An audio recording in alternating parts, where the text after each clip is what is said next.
Vivian and Darren are continuing to meet regularly. And when the HOA2 focus group data is available, I'm confident HOA1 will work with us to find an equitable solution. So while we can't stop the rumor mill, let's get on with the business at hand. Darren, can you take the next two topics?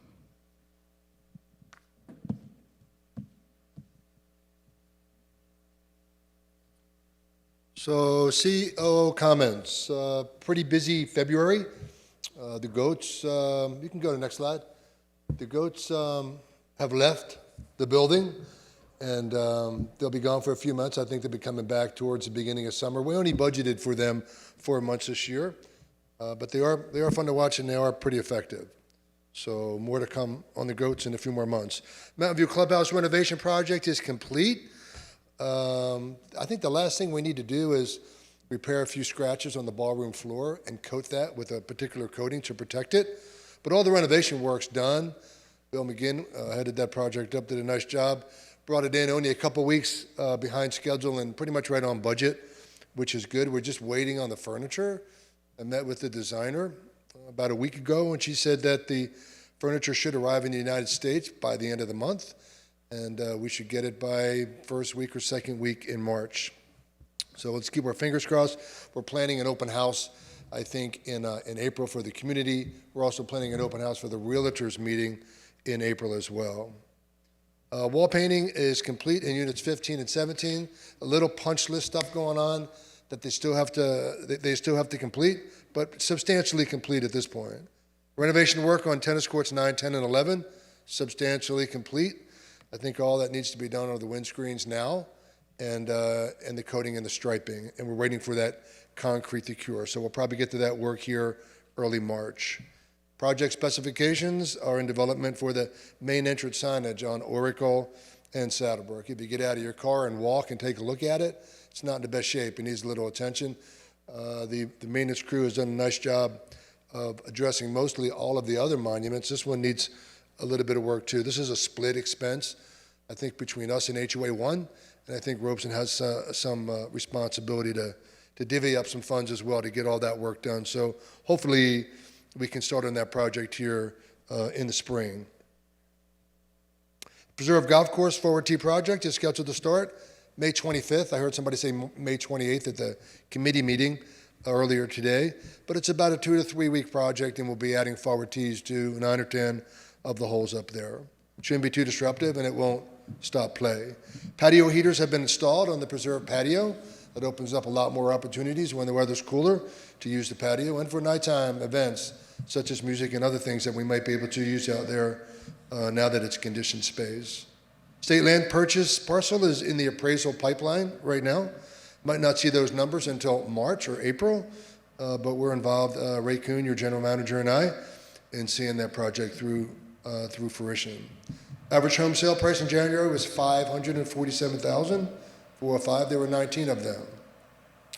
Multiple repairs are made to exterior ceilings at Mountain View and Mesquite. It's kind of like in a 2 week period, we had a ceiling repair that happened on the Mesquite patio. The shade fell down. It wasn't attached, I don't think, properly when it was installed.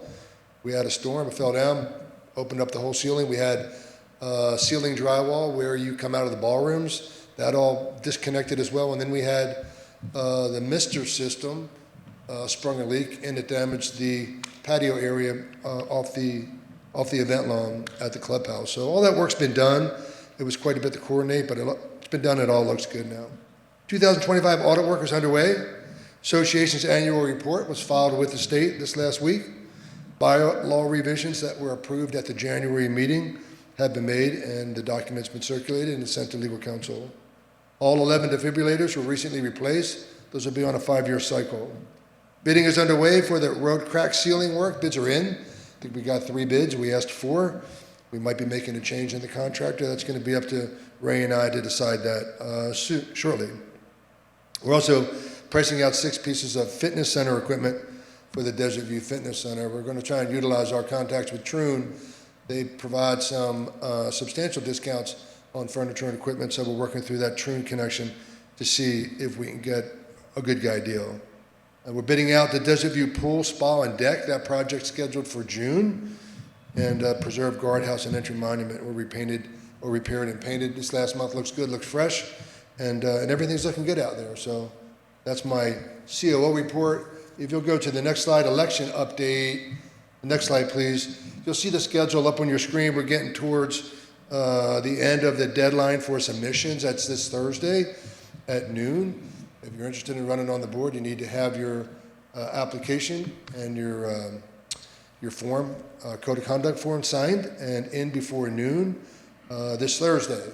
If there are only two people who apply for the 2 spots, those people will probably be elected by acclamation. There won't be an election.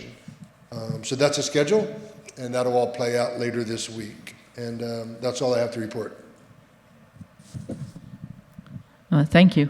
I'm going to invite Terry Dempsey up, Director of Finance, to give the January financial highlights.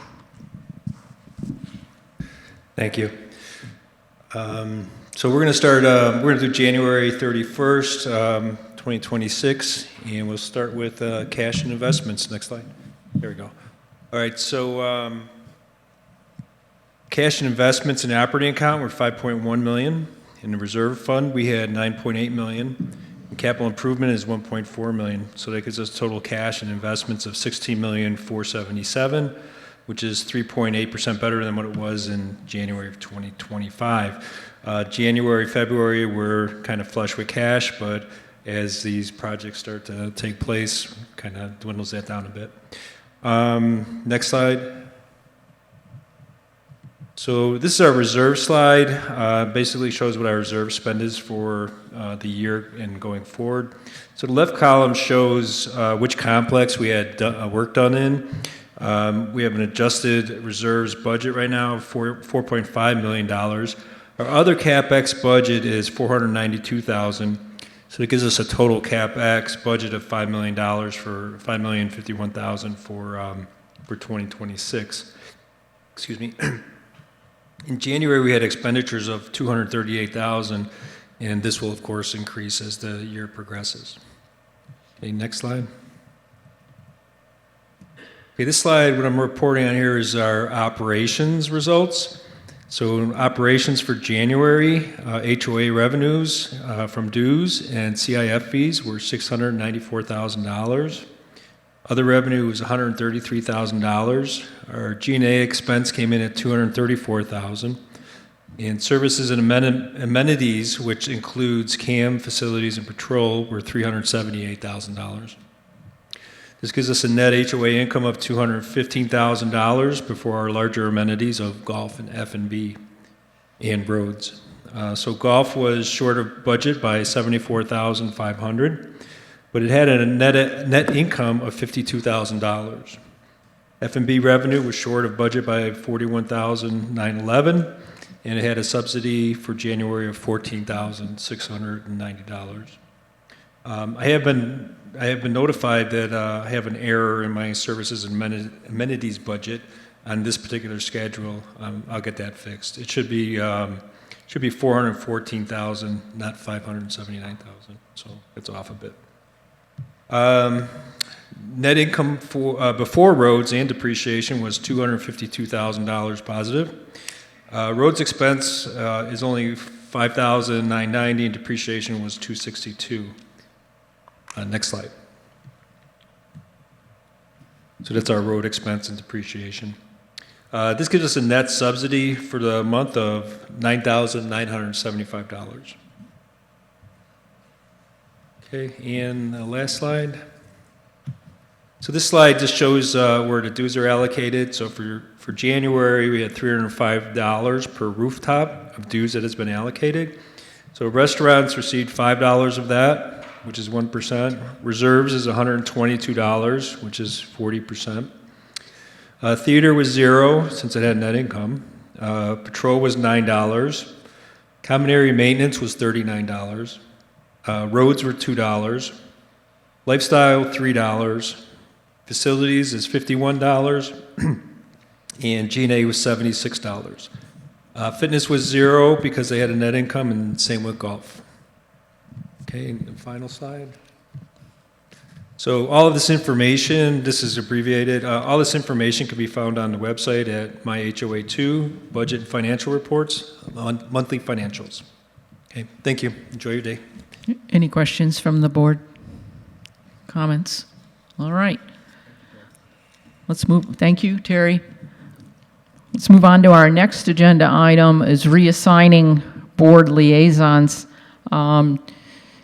With the departure of 2 board members, 3 committees were left without a primary liaison. I'd like to thank the 3 alternates for those committees for agreeing to step into the primary position. That's Joe for finance, Jean for golf, and Chuck for rules and regs. The rest of us are substituting as alternates until the new board members are seated and we appoint board members to the remaining vacancies. I'd like to thank you all for your flexibility in this game of musical chairs. Do I have a motion? I'd like to make a motion to approve the appointment of the primary liaisons to Finance, Golf, and Rules and Regulations Committee. I'll second that. Is there a discussion or question among the board? How about our members? All right, I'll call for the vote. All in favor? None opposed, Charlie. And now we also have to look at reassigning at least one person in the appeals team. So I'll make sure we're on that one. With the departure of those 2 board members, only one appeals team was left without a lead. Darren has confirmed that appeals teams with only 2 board members can continue to operate on behalf of the board, and substitutes have been named to those two appeals teams in the unlikely case that one member is not available or must recuse themselves from the appeal. Thank you, Chuck and Jean, for agreeing to be substitutes until the new board members are appointed. However, a vote is needed to appoint the new lead for the Code of Conduct Appeals. Do I have a motion? I move to approve the appointment of Janine Gribbo to lead the Code of Conduct Appeals team. Okay, that was Jean. Any discussion among the board? Any members? All in favor? All right. Jean is here. Okay, that was everybody. All right. The next topic is Saddlebrook Public Affairs. That's one more slide, Rick. Okay, in my January president's remarks, I indicated that our members could help with our continuous improvement efforts, including by volunteering for some of our committees now or in the future. Shortly after the January 6th board organizational meeting, there were 3 HOA2 resignations of the 4 HOA2 volunteers we appointed to SPAC at that meeting. Efforts were made to recruit replacements using the usual methods, including recruitment efforts at the activity fair on February 7th.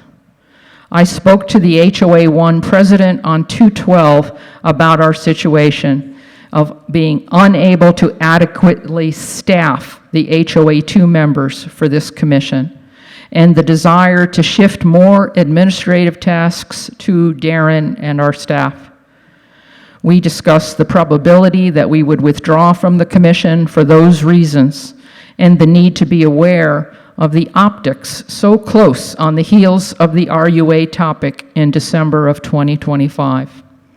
And as I mentioned in my president's comments earlier, the 5 remaining board members are stretched thin and reprioritized our efforts to focus on high-value strategic initiatives.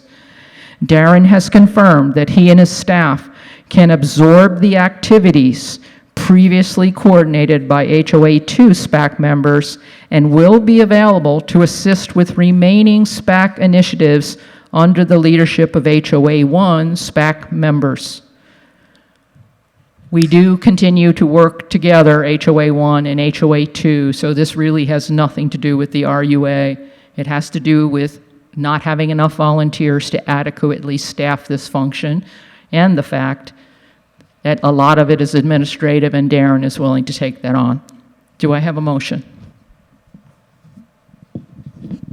I make a motion to move to approve the withdrawal of HOA 2 from Saddlebrook Public Affairs Commission due to lack of volunteers to support HOA 2 participation.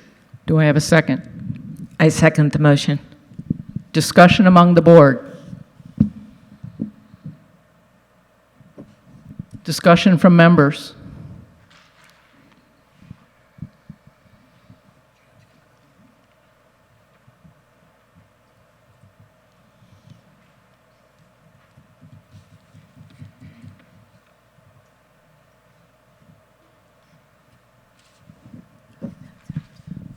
Can you hear me? Is this on? You might have to tip it up. Right there. Is it on? Okay. My name is Jan Howard. I am the current chair of SPAC, Saddlebrook Public Affairs Commission, and I would like to read a statement about this.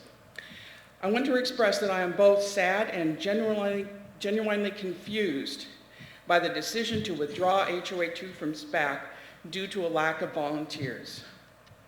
Many other committees operate without full volunteer complements, yet SPAC is the only one being disbanded at this time, just as the CAM committee was last year. It is reasonable to wonder whether something else may be driving this decision, because the explanation we've been given does not align with the facts on the ground. What makes this even harder to understand is that SPAC is a well-functioning, well-oiled team, a team passionate about delivering results that enhance Saddlebrook's lifestyle. SPAC currently has 4 active members, 3 from HOA 1, 1 from HOA 2, who are fully capable of carrying out SPAC's mission and complete our goals and objectives. While we are always looking for potential new members, we are operating effectively and delivering meaningful results for this community. And I want to emphasize something even more important. SPAC is truly the only committee that works jointly between HOA 1 and HOA 2. That cross-association collaboration is rare, it is valuable, and it strengthens the entire community. Losing that capability is not a small thing. As SPAC chair, I want to thank our members for the substantial values we have delivered to Saddlebrook residents this past year. SPAC brought the Arizona Attorney General here for a Frauds and Scams Town Hall. We hosted a town hall discussion between J.W. Waters, Vice President of Rates and Regulatory, and Arizona's Director of the Residential Utility Commission Office on the water rate case. We spent 7 months laying the groundwork and foundation for 2 standalone Firewise advisory committees. We have partnered with the town of Oro Valley on an economic development survey and supported Pinal County's recent State of the County Town Hall, which was brought about by direct engagement by one of our members with Pinal County. And in addition, that's also how Trico Electric got here. We have continued to fulfill our mission with 4 members, and we were already moving forward with a follow-up Frauds and Scams Town Hall next week on March 3rd, as well as upcoming roundtables with the town of Oro Valley, focused on economic development that might benefit Saddlebrook residents. The results did not happen by accident. They happened because SPAC members, all 4 of us now, but a team of 7, which was still not fully staffed, were doing the work. We are not stalled, we are not struggling, and we are not failing. I want to thank our SPAC members for their passion over the last year. From HOA 1, Melanie Einbone, who leads Frauds and Scams, Rob Emmett, who was a Firewise lead, and Tom Brothen, who's the lead for J.W. Water rate case. From HOA 2, our former members were Lynn Denning, who was also involved with Firewise, Sam Miller, who did Firewise and was the liaison to Pinal and Pima County governments and to Trico Electric, and Ron Conkle, who's actually here today, who acted as our jack of all trades, who stepped in and would help with anything and everything that we needed. I served as the lead for the town of Oro Valley work. I'm grateful to each SPAC member for the commitment and care they brought to this work. Together, we have made a meaningful difference for this community, and I am proud of what we have accomplished. Thank you. Please join me in thanking Jan Howard. Please join me in thanking Jan Howard for the significant contribution she has made to SPAC during her tenure as the chair.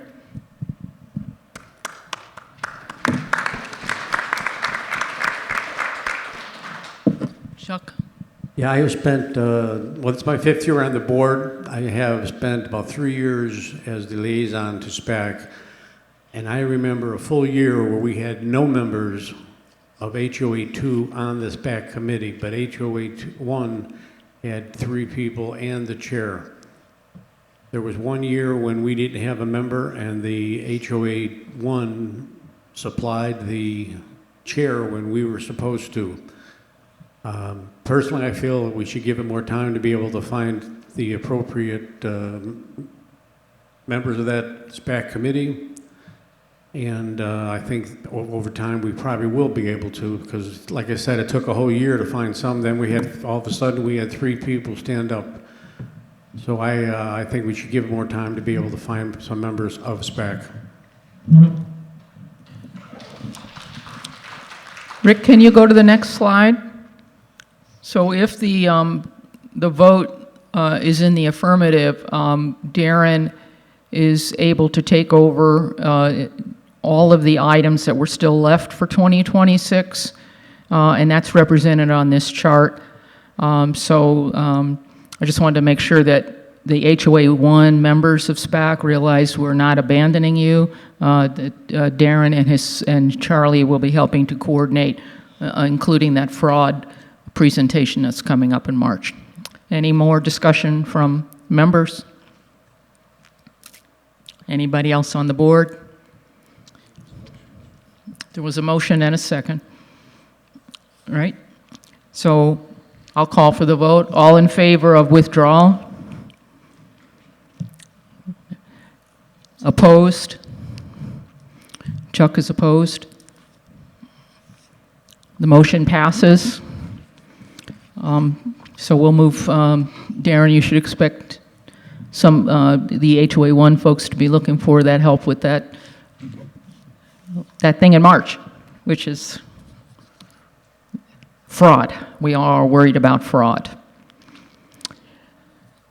Our next topic is assigning, this wasn't the only decision for assigning more duties to the COO and staff. As we said, there's 5 of us. We're working on a lot of strategic efforts, and the 2 new folks that will come on, I'm sure, will have some catching up to do. But it just started to make sense as we looked at things. We're short 2 members. We reevaluated our priorities. We're focusing on these high-value strategic initiatives, the Water Task Force, the F&B Task Force, RUA focus groups, the Real Estate Work Group, Firewise Work Group, and the Golf and Finance Committees are changing their focus to strategic focus. So there's a lot of work going on in those 2 committees, as well as the other committees that are still moving on. So our plan was to transition administrative duties to HOA2's COO, Darren, and his staff. The next slide shows that we chose the new homeowner reception, which we assigned a liaison to at the January meeting. We have decided to disband that work group, and the former liaison, which was Sherry and myself, already had a kickoff and transition meeting on February 17th, and Charlie is going to be the lead of all that work, and it's 99.9% administrative. So we are disbanding that work group. The volunteer appreciation event, which is now scheduled for this year for 3/18, I talked to the current chair and liaison of that, and Maureen is the chair there, and she assures me that 99.9% of that work is also administrative work, and we will be disbanding that work group today if the vote goes. Maureen, we're going to wait till after the 3/18 for you to have a transition meeting Again, I think Charlie's absorbing that one, right, Charlie? Okay. And we just talked about the withdrawal from SPAC and the Ora Valley Focus Group coordination for HOA 2. I think Darren, you have a meeting scheduled with Jan for a transition there, so you get the contact information and can keep that moving forward. Do I have a motion to reassign these duties to the COO and his staff? I make a motion to approve the reassignment of administrative duties as we just discussed. Do I have a second? Second. Discussion among the board. How about from our audience members? Okay, I'll call for the vote. All in favor? Aye, that's everyone, Charlie. All right. The next item is the proposed new inventory control policy. Off to a little bit of a late start, but the policy exec committee meeting we had on just this past Friday, and we finalized that one policy rewrite. It is now ready for 21-day member comment, and so do I have a motion? I'll make a motion to conditionally approve the proposed policy rewrite for the inventory control policy and publish for the 21-day member comment. Do I have a second? I second that. Joe? Comment, question from the board? From our members? I'll call for the vote. All in favor? Aye. Jean, are you voting? Jean's an aye. Okay, that's good. It's all.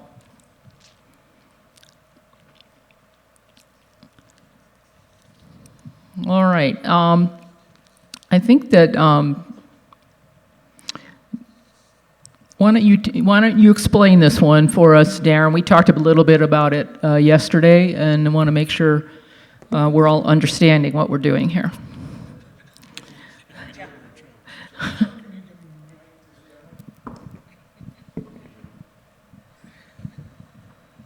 So everybody's aware of the JW water rate case, and a few weeks ago, I filled out the paperwork to apply as an intervener, just so we could have a seat at the table if we needed to have a seat at the table.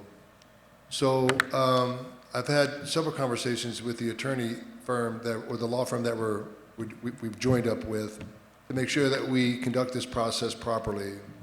And after I filled out the intervener application and submitted our letter, I heard back from the ACC and I heard back from the attorney that they're not totally comfortable with an intervener that's not an attorney. And if an intervener is not going to be an attorney, that it should be very clear that the intervener is an officer of the corporation, and that the board provides specific authority for that person to be the intervener. So you'll see two slides here: appointment of assistant secretary and approval to intervene in the JWA case. If the decisions are positive here with these two matters, then tomorrow morning when the minutes are done, we'll take those minutes and we'll submit those to the ACC so they can see that I'm officially appointed as the intervener. And that's the description for these slides. Okay, do I have a motion? Yeah, I make the motion to approve Darren for this task associated with the water and the JW Waters case. We're appointing him as the board's assistant secretary, right?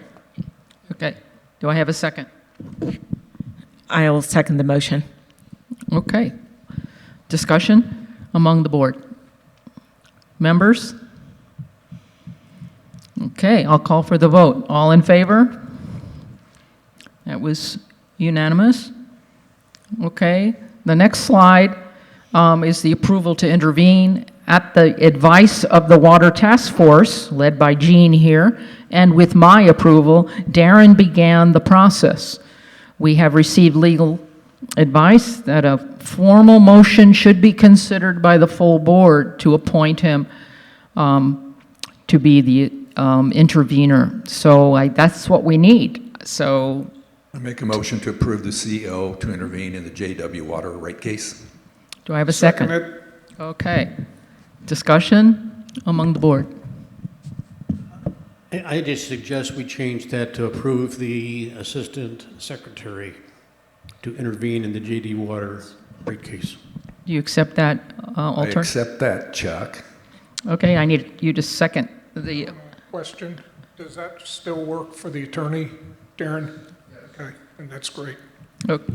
So we're amended to say the assistant secretary, and it's been seconded. So any more discussion how about among our members? All in favor? Joe and Sherry, are you voting? Okay. Nobody's opposed, Charlie. Okay. The next topic on the agenda is the proposed pickleball center lights. And I'm going to let Darren, he's talked to the spa group, tell us what that's all about. I know.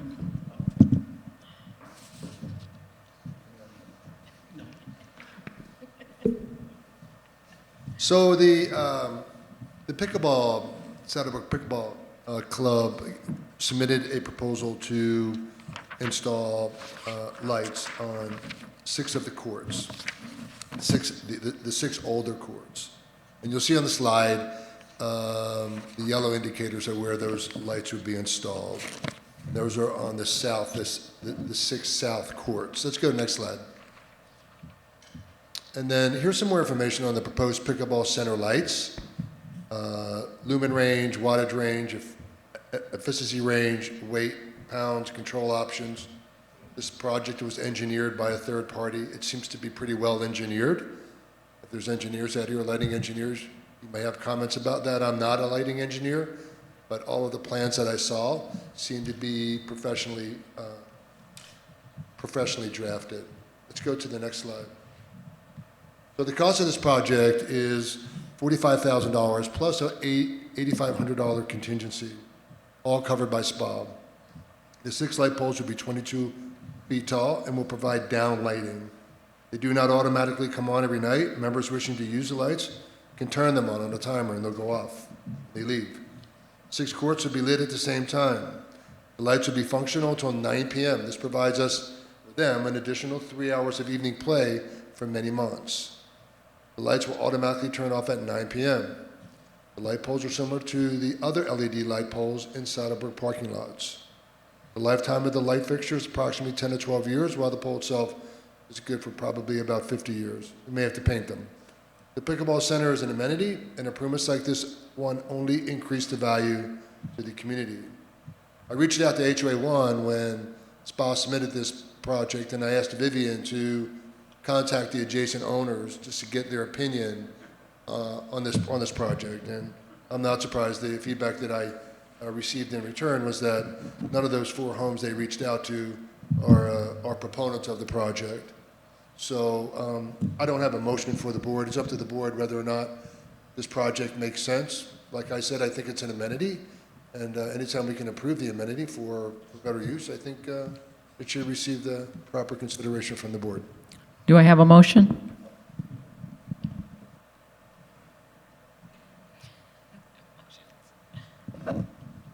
So effectively, without a motion, we're going to study this more and make a determination later? Without a motion, nothing happens. Nothing happens at this time.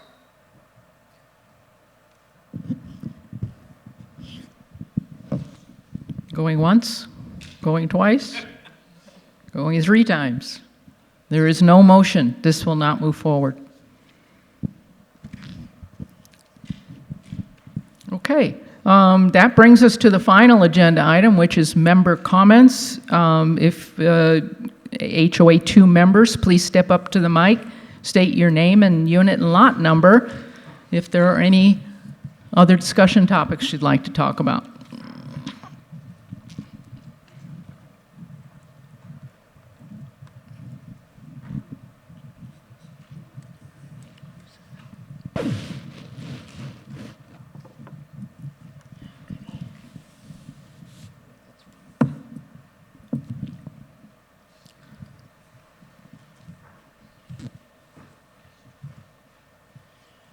My name is Ron Conkle. I was a member of SPAC, and I think that you have shortened your view of things a little bit. Certainly.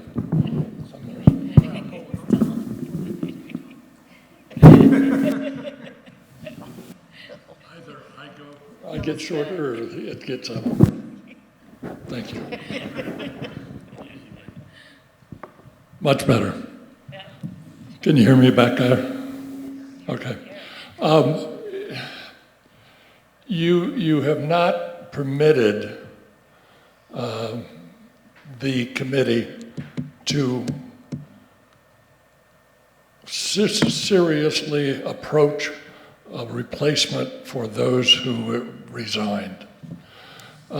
Chuck has sat on that committee for 3 years, was it, Chuck? And knows of the value. The other thing that you're going to find is that in this case, Darren has not had any initial, that I'm aware of, contact with Oro Valley. And HOA 1 has chosen not to participate in one of their projects, so they're not effectively involved with it. You're throwing away a potential super relationship with the largest community around us, and one which has a great interest in working closely with Saddlebrook. I know that Darren has taken on, pardon me, multiple tasks already for you. I know what kind of responsibility that entails. I know what his job description probably is, because I've worked with other similar individuals in my earlier life. I'd like you to sit and think for a bit and take advantage of something that has been already built for you. Not hard. It's not hard at all. All of you have not attended one of the SPAC projects. I think that you'll find that it was a really good thing to get the chair that we have. And she has done a great job in straightening out the relationship that was in the HOA 1 and 2 community. And I think that you're turning your back on it. And I don't think that it's, I think that you might want to revisit it and take another look at it. It was a good organization, had no cost at all to Saddlebrook. It reestablished a relationship between HOA 1 and HOA 2. It put a structure on it that was one which was much more defined than they had before. And they are people that there are people there who do a good job. I hope you'll reconsider. I hope you'll continue with Jan as chair, because her term is not up until the end of the year. So give it some thought, and I'd be more than happy to talk to Darren or anybody else, having served on that committee for a little over a year. Thank you. Thank you, Ron. Any other member comments?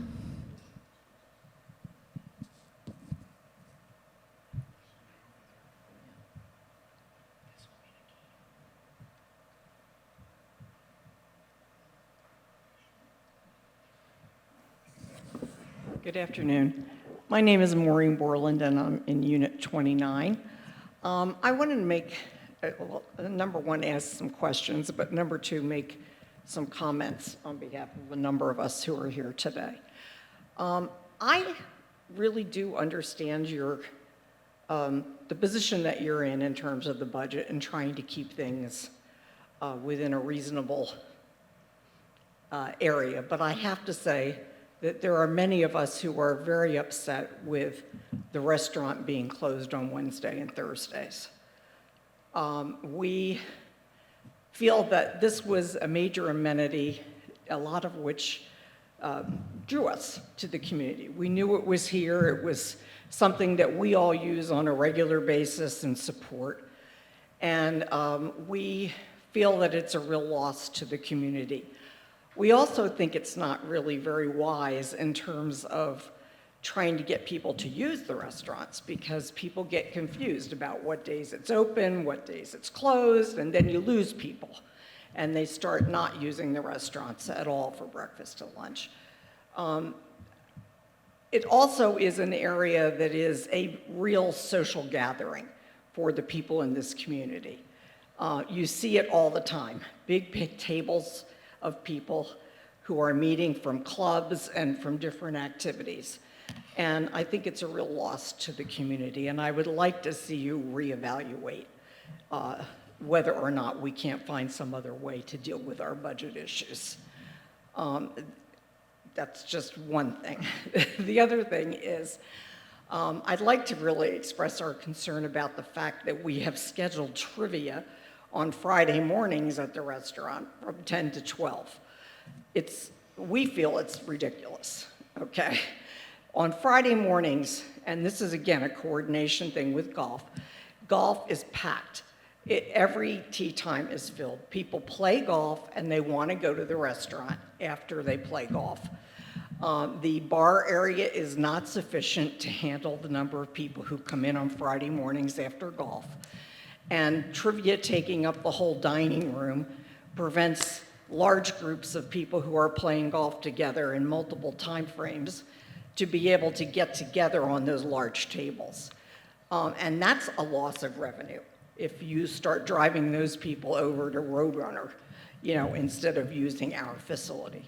So we think there could be a better time that could be scheduled, and we ask you to consider that. Thank you. So I want to comment. I don't think any of that's off the table in the future, and that's part of the reason that the board formed the Food and Beverage Committee, the task force, sorry, I have to be correct with my terminology. So hopefully we'll have a chance to talk to you and other people and determine what's the right direction for the community. Thank you.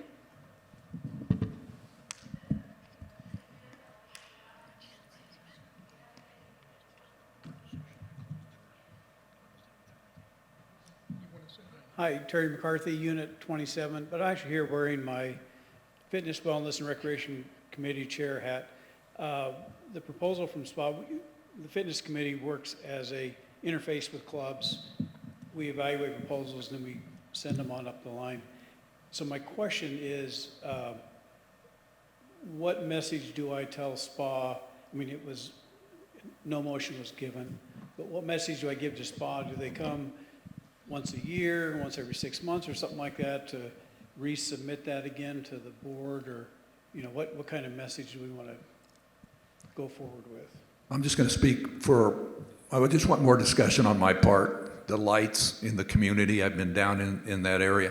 So what I have asked, and I want to see the lights on at night, I was asking to see a trial basis if they could put the lights up.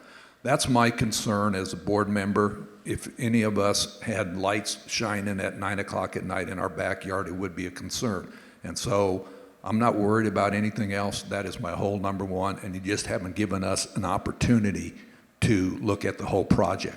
So I want some discussion and some more information from you, the vendors, or from SPA. And I think as we put those questions together, I think in the next couple of weeks, they'll just relay it on to you of what we're looking for. I know what I'm looking for. Okay, thanks. And I would agree. I think it's already puts a lot on the homeowners in that area to listen to pickleball all day long.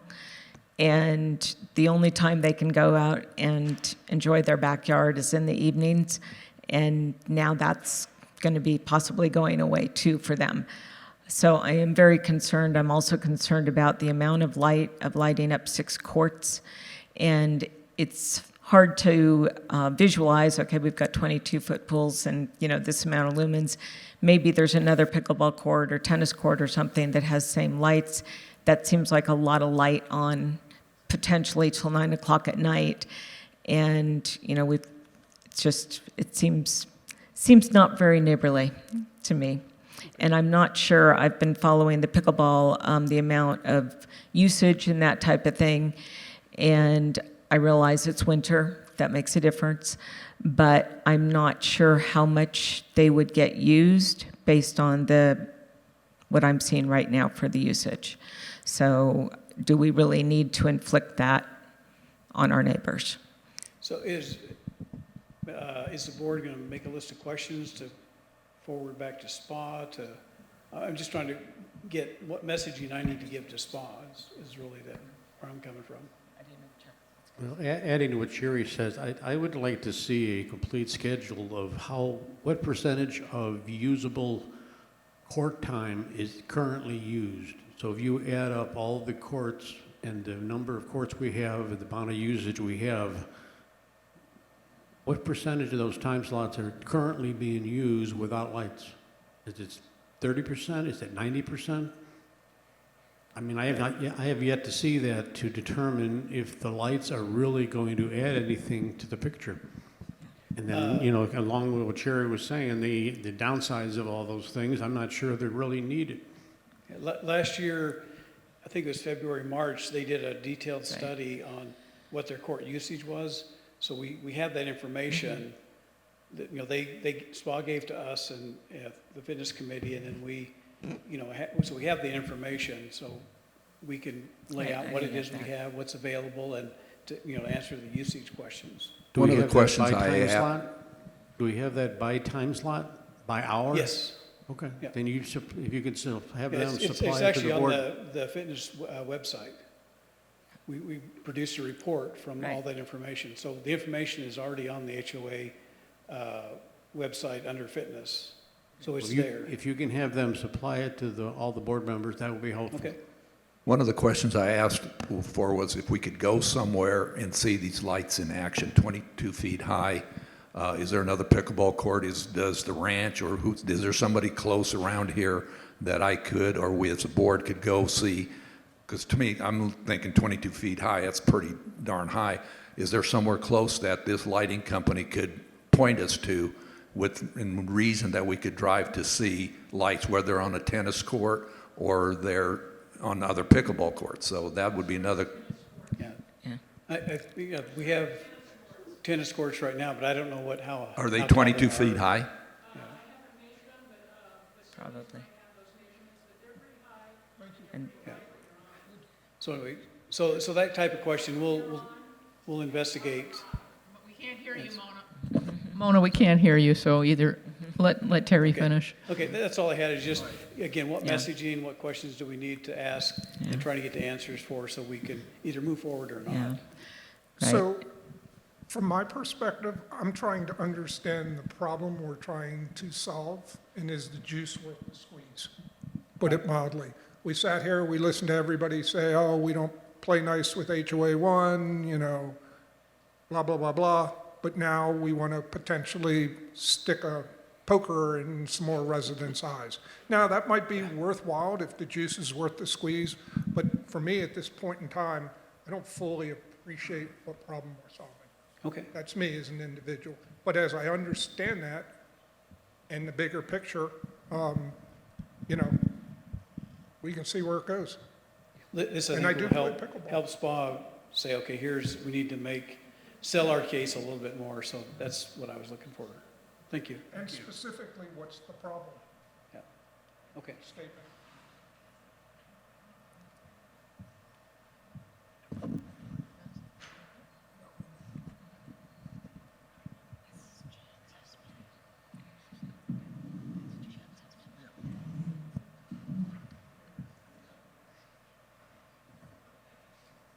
Aaron Howard, Unit 36, Lot 45. And I'm just wondering if the board is now looking at volunteers or lack of volunteers to a committee. Is that committee on the chopping block, or how does that work?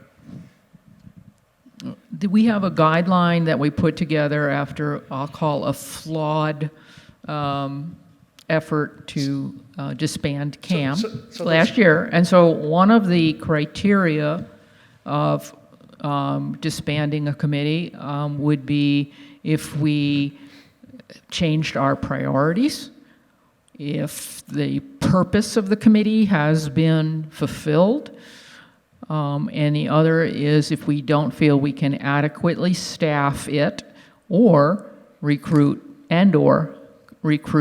a chair. So there are several committees that we will, do what we need to do. We cannot disband finance. ALC we can't because, it's CCRs. Right. Golf is really important. It appeared that there was not much left on the agenda for SPAC at this point. I think the meeting was 20 minutes last time. And so it looked like that was, it takes up two liaisons. It's easy pickings. It takes up two liaisons. It takes up, a lot of thought and input from staff to staff committees, and this one just didn't look like it's viable. All right, so are your guidelines, are those policy, or is it just run rules? It's a board guideline, and we documented it, and it's on the board's documents on Teams. So is the boards that are elected in the future going to go by that also? They can change guidelines. They can read them, they can change them, they can ignore them. Guidelines are a suggestion. So the board really doesn't, I guess what I'm saying is, I think if a committee knew 2 or 3 weeks, a month, 2 months beforehand that they were going to be pulled because of lack of volunteers, they might be going out and getting volunteers. That's all I'm saying. They tried, and so did our representatives at the activity fair. So, and some of us touch bases with people we know in the community directly. So it just doesn't seem to have the interest to staff that, and 99.9% of what was left is administrative at this point. So the guidelines are there for board's use. They're not transparent to the community. They're for the board only. Well, they're on our website, yeah. So When you say our website? our Teams site, the board's Teams. Just like ALC has a Teams location. Sure. So they're for our use. So we don't make mistakes like what happened with CAM. Okay. Thank you. I think, Aaron, I'd like to add too, what we've seen in the last year with Darren coming on board is a very different governance, a very different ability to manage a community.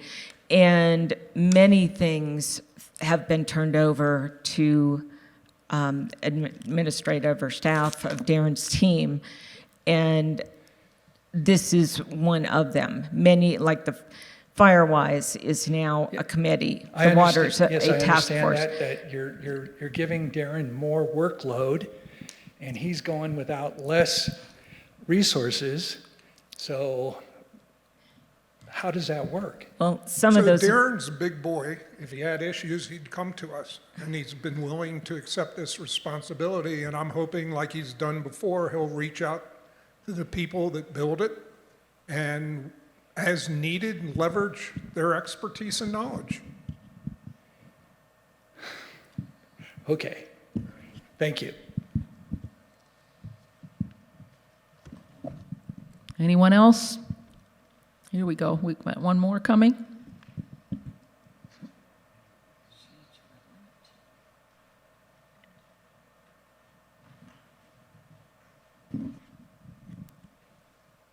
Laura Benson, Unit 30, Lot 38.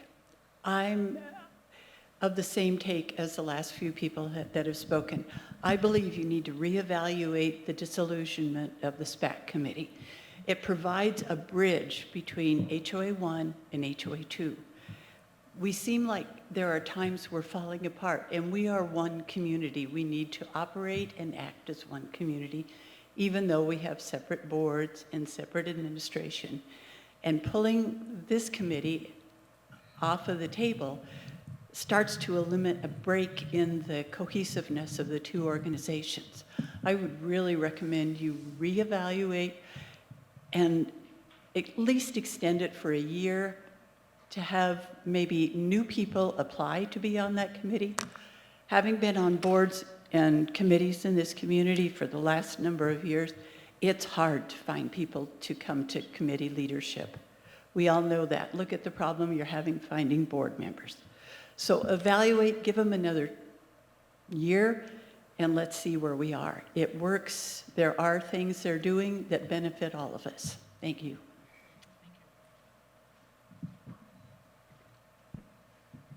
Yeah, I just find it amazing that there's approximately 5,500 people in HOA 2, and we can't find 3 people to volunteer, even though there seems to be some very serious interest in it. It just amazes me. Any other comments? Seeing none, I'll call for adjournment at 3:06 p.m. Thank you, everyone.